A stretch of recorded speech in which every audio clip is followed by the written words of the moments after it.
Lene tried to book it to the conference room's exit as soon as she sensed the AA meeting come to a close, but she hadn't been quick enough to escape. She got held up by several people with overexcited smiles, people she recognized from years prior. Old buddies so excited to see her back on the wagon, walking the straight line. "If you need a sponsor, you know who to call," Donna offered. She then cut her eyes across the room suspiciously. "Better me than Calvin or Jeff. They're both going to say they'll sponsor you, then expect you to go on dates. It happened to me. Now, how has Paula been?" Lene laughed nervously, a toothy yet unsure straight line plastered across her face. Internally, she panicked. She had not been prepared for the subject of Paula. "Getting by the best she can, I suppose." Lene saw Calvin and Jeff making their way across the room like two sharks that had sensed blood in the water. Just before she thought she'd become prey, Donna swooped in. "Jeff, I just remembered I got those baby clothes from Natasha to give to your niece in my car, and a little bassinet. Y'all help me get it before I forget, because I can't fit groceries or nothing back there till it's out." And they all headed out. Calvin casually glanced behind and gave Lene a polite wave. As one meeting ended, many lives began again. The 24-hour clock of sobriety, with its forever slow second hand, ticked steadily, and each movement secured the promise of another path.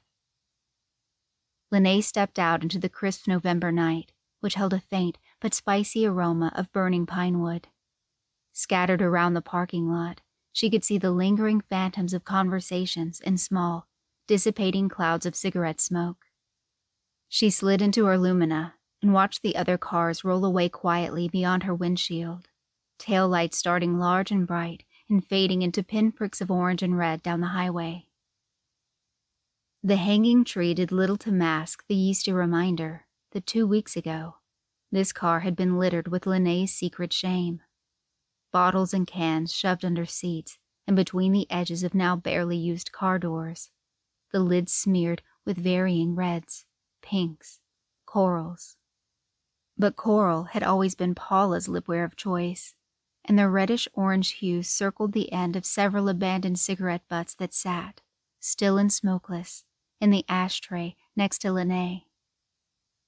People, places, things.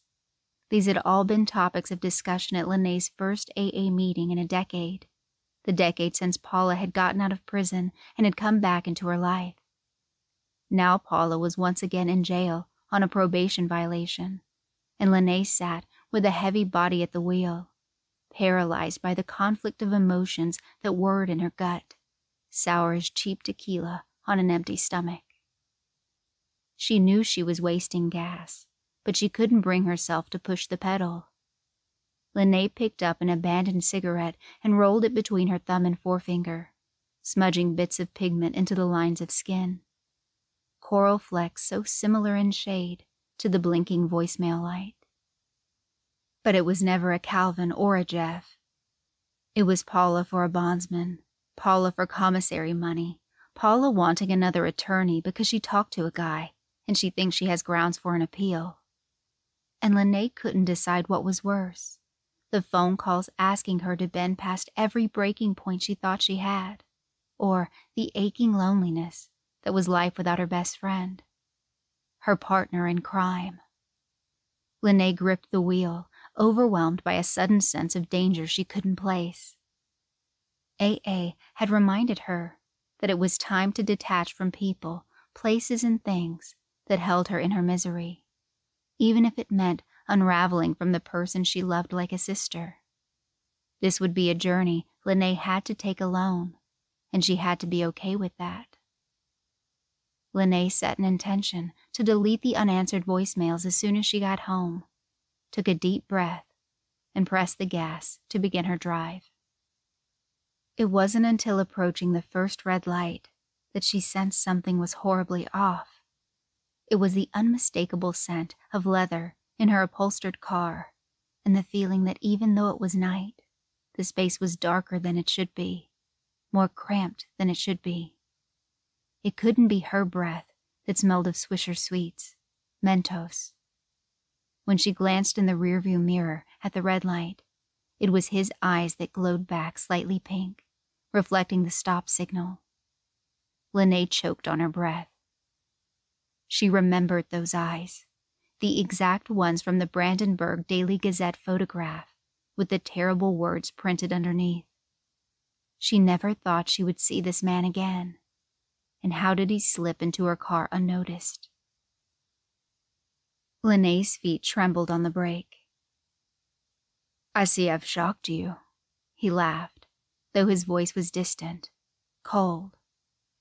"But I need you to keep your foot on the brake. It's a long light."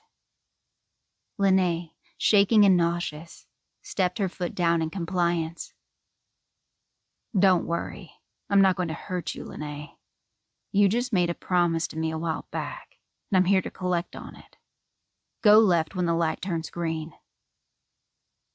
Lene wanted more than anything to hop out of the car and run, screaming, to the neon-bright convenience store that sat catty-corner to the intersection.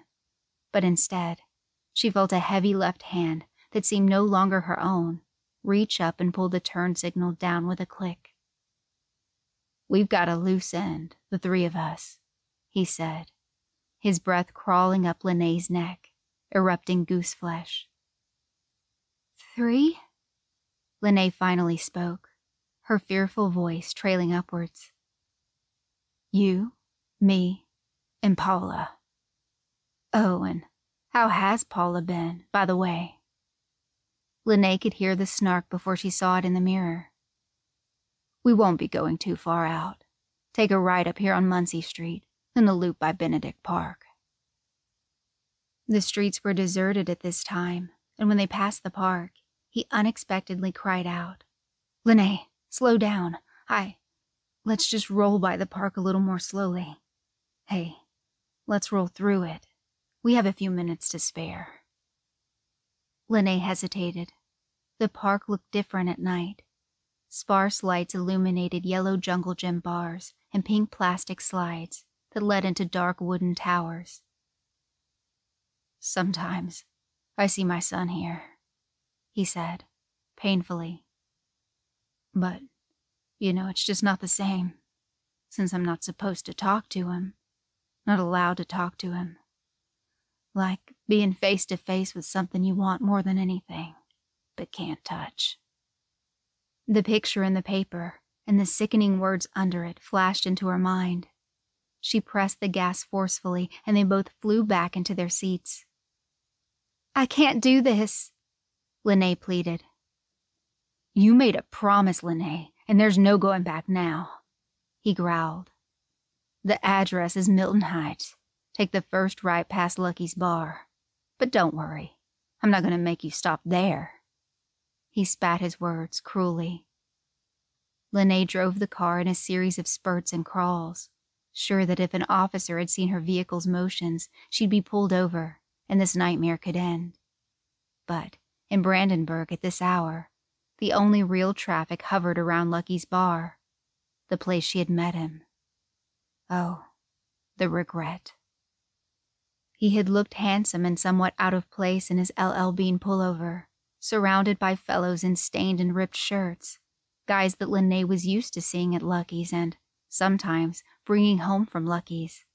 But on a pool and poker competition night, you never knew who you would meet, and you never knew what would happen. Big bets, cash prizes, aces in sleeves, bluffs to call. Lene's dizzy drunk haze that was broken by his head over hers, his breath in her mouth, and his eyes, shark-like sharp, boring into hers. Then the lies that would be told that grew bigger, deeper, and more dangerous. "Lucky sure looks the same, doesn't it? And it's just about the anniversary of it all." Lene wanted to stop there before she finished the pass, ask for help. But what would she say? Would she really tell anyone she was with him? "I can't do this." Her words had reduced to an airy whisper. "You will. You've got everything you need to do it. Plus, you agreed. Now, up here is Milton Heights. It's a cul-de-sac. Slow down. Okay, the one here that's split story. But you knew that already, didn't you? Lene stopped the car. Her breaths came in slow gulps. Lene, turn around. She sat still for a moment, then slowly turned, meeting his gaze. He was as handsome as the first moment when she turned to Paula and whispered, "Think he's got the prettiest eyes I've ever seen, clear like a clean swimming pool." "You know he's trouble," Paula had laughed back. Lene had never ached more for someone in her life, and she knew she never would again. Not like this. She would do anything for him. She needed to do this for him. "You can see my wife Ashley right there through the side window. She doesn't know people can see through that, and you know I can't tell her." Lene nodded. "And right there, you can't see him because of the blinds, but that's my son's. That's Donovan's room." He tilted his head and motioned towards the home. "I don't want to hurt him by doing this." "It won't be too bad. Better in the long run." Slow tears rolled down Lene's cheeks as she realized what she would be doing, and that she would be doing it soon. "Time's up, Lene. We've both dragged this on longer than it should have gone." Lene hung her head in understanding. She grasped her bag and opened the car door. The walk to the front porch felt like the length of a football field. Lene's life flashed before her, and she thought of how it wouldn't be the same again. The car door cracked in the silence of the early night. The only other sound was Lene's heartbeat popping blood against her eardrums. Her breath came shallow and quick, bursts of heat like locomotive steam rising in puffs into the rapidly cooling darkness. She only glanced back once, and it was to see his eyes glaring through the window. Double-edged swords, they were accusing and pleading. They stabbed into her. Lene grabbed her bags, fingertips fumbling inside, feeling for what she would need. He knew she had it, always carried it. And surely, she thought, as her footfalls collapsed brown grass and pork-rind leaves on the too long stretch to the front porch, whatever life was to follow couldn't match the torment she had endured since that night at Lucky's bar. At first, her finger was on the doorbell, but she could not get herself to press. She clutched her bag with her left hand. Finally, her right pointer finger began to press furiously, and Lene heard beyond the threshold a faraway chime, frenzied footsteps on linoleum that grew closer until they stopped. There was a moment of nothingness when Lene felt an eye through the pinhole in the door, seconded by sliding clicks of internal chains and locks. Then, there Ashley stood, face to Lene through a glass sheet, hastily clothed in a terry cloth robe. The moment Lene had dreaded for months was upon her, and she was overwhelmed with the heaviness of her assignment. Her jaw clenched itself, and instead of speaking, a choking moan was all she could produce. Ashley's eyes narrowed, confused. "Ma'am? Who are you? Do you need help?" Ashley cautiously opened the door and stepped forward onto the porch. Lene's paralysis subsided at the mention of help. She remembered the man with the slick, piercing eyes in the backseat of the car. The man who was no doubt watching her every move with interest and expectation. Lene reached for her purse. She had to do this quickly. Her hand rattled in the bag until she felt it in her fingers, gripped it tightly, and with all her remaining strength, pushed it into Ashley's chest. And then Lene fell to the ground, sobbing, clutching at the hem of Ashley's robe. "Forgive me," she wept. "Forgive me."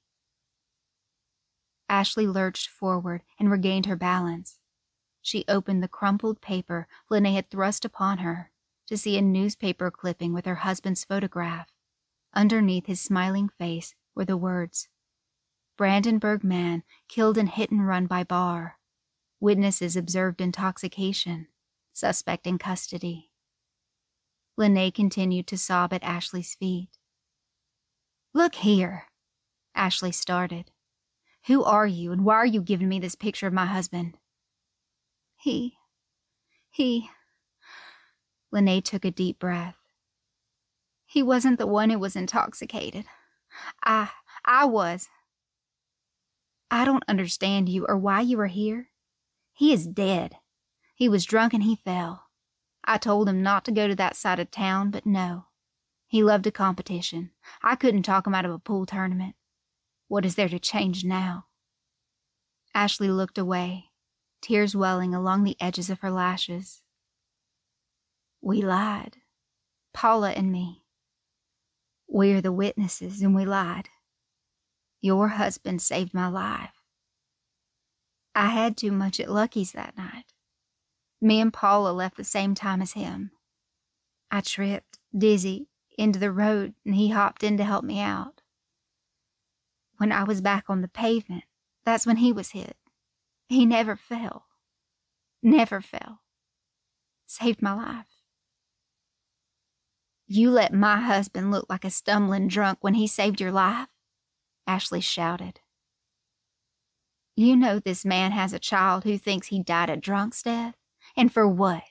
Why would you say that? The first consonants came out a stuttering whisper. But Paula. Who in God's name is Paula? Ashley's tone shredded through Lene like a serrated edge of a dull steak knife, ripping her reserve away. The other witness at the scene.